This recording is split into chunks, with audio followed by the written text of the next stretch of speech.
शिव पुराण कोटि रुद्र संहिता अध्याय छठा ब्राह्मणी की सद्गति व मुक्ति। सूत जी बोले, हे ऋषियों, जिस ब्राह्मण के घर में सुवाद ठहरा था वह सुबह शाम दोनों समय अपनी गायों का दूध निकाला करता था। आज भी उसने अपनी स्त्री से कहा कि बर्तन दे दो, मैं दूध निकालता हूँ। तब उसकी पत्नी ने दूध का पात्र दे दिया और बछड़े को खोलकर गाय के पास भेज दिया, परंतु बछड़े ने जैसे ही थोड़ा सा दूध पिया उसे तुरंत गाय के पास से हटा दिया गया। माँ के पास से हटा देने पर बछड़ा उछलने लगा, जिससे ब्राह्मण के पैर में ठोकर लग गई। क्रोधित होकर ब्राह्मण ने बछड़े को बहुत पीटा और गाय का दूध निकाल लिया। गाय दुखी होकर रोने लगी कि अपने बच्चे को दूध भी नहीं पिला सकती।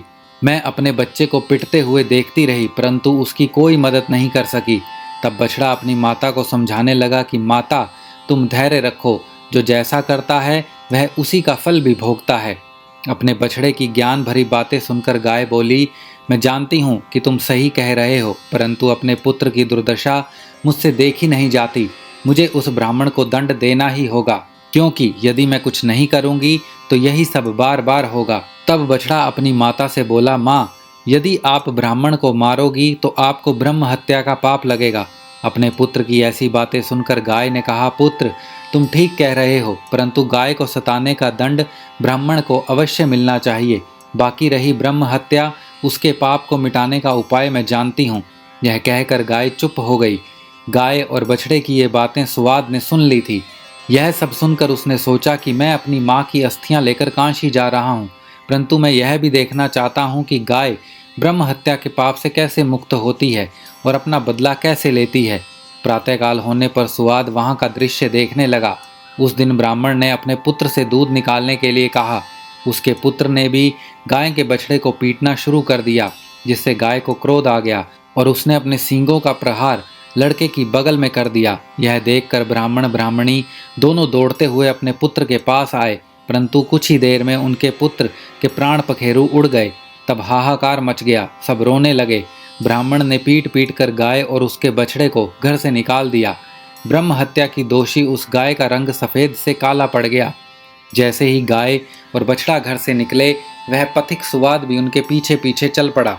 वह देखना चाहता था कि गाय क्या करती है और कहाँ जाती है। चलते चलते वे नर्मदा नदी के किनारे पहुँचे, जहाँ पर पहले से ही नंदिकेश्वर महादेव विराजमान थे। गाय ने नर्मदा नदी के 3 गोते लगाए और उसका काला रंग पुनः सफ़ेद हो गया। यह देखकर सुवाद को बड़ा आश्चर्य हुआ। गाय वहाँ से निकलकर कहीं अन्यत्र चली गई। तब नर्मदा को प्रणाम कर ब्राह्मणी पुत्र सुवाद ने भी नदी में स्नान किया। फिर नंदिकेश्वर का विधि पूर्वक पूजन करने के पश्चात वह काशी को चल पड़ा। रास्ते में सुवाद को एक युवती दिखाई दी, जिसने सुंदर वस्त्र एवं अलंकार धारण किए हुए थे। उसने सुवाद से पूछा, ब्राह्मण देवता, आप इस प्रकार प्रसन्न होकर कहाँ से आ रहे हैं और कहाँ जा रहे हैं?